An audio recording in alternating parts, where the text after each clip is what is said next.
Hello and welcome to part two of Boolean operators. This is the second presentation on Boolean operators. You'll recall in the first video, we talked about using Boolean operators outside of the world of computer programming and outside of the world of Scratch. And in this video, we are going to identify Boolean operators within Scratch and understand how they can be used in Scratch to control and alter conditions and actions. Again, I'm going to encourage you to take notes, pause the video if necessary to solidify your learning, and let's get started. So here are Boolean operators, and, or, and not. How are we going to make them true? Well, you'll notice that the Boolean operators within Scratch are found in the menu palette, in the tool palette, and they have this hexagonal shape. We know that hexagons represent conditions, and we can place conditional statements inside the empty hexagons and then place the operators inside a conditional statement. And when you look at the menu, you will see there are other hexagonal operators right here, and these are inequality statements. They're also Boolean logic, and we'll use these after we've learned about variables, so that's something for you to look forward to. These oval ones are reporter blocks, and again, we will use those in the future. We're going to focus in on the hexagonal ones right here. So let's focus in on the Boolean operator AND. When we're talking about the Boolean operator AND, if it was represented in a Venn diagram, you can see that both statements must be true in the overlapping portion here, the green. Both statements must be true in order for the whole statement to be true. In computer science, this is often thought of as a gateway. In this case, both conditions must be true, both condition 1 and 2 for the whole statement to be true, and if they're both true, then the gate would be opened, and we would move on.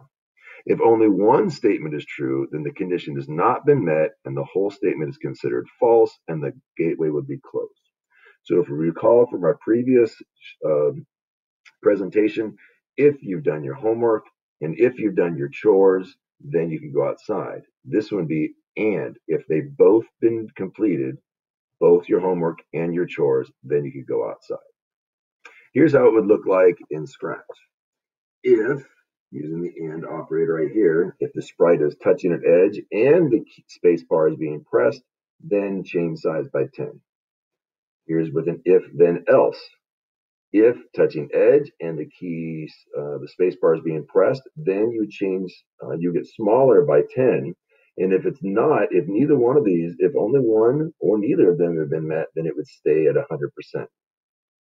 And in the bottom one, you can see repeat until both conditions are met, touching the edge and the space bar is being pressed, and then switch to the next costume. Okay, let's take a look at or. Or is a little bit different. If you recall from last time, only one condition has to be met. So if the first condition is met, that you have done your homework, great. If the second condition has been met, that you've done your chores, great. Then the or is satisfied and it comes back a true statement. If they've both been done, it's also a true statement. So let's take a look at some examples. If the sprite is touching the edge or the key bar or the space bar has been pressed, then change size by 10. Only one of the two has to be met this time.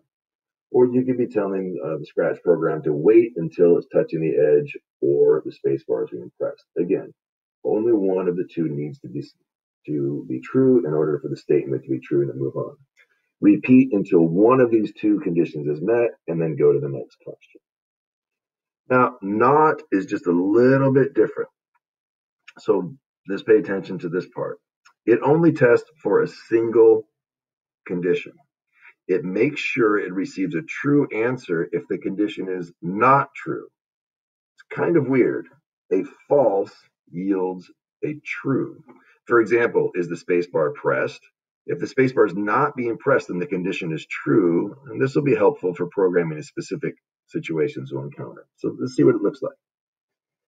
If the sprite is not touching an edge, then it would change size by 10. So it would be getting larger if it's not touching the edge. Or wait until the spacebar is not being pressed for an action to happen. Repeat until the sprite is not touching this color and move to the next costume. So you'll also notice that you'll be able to combine some of these Boolean operators. And we'll talk more about that in our next video.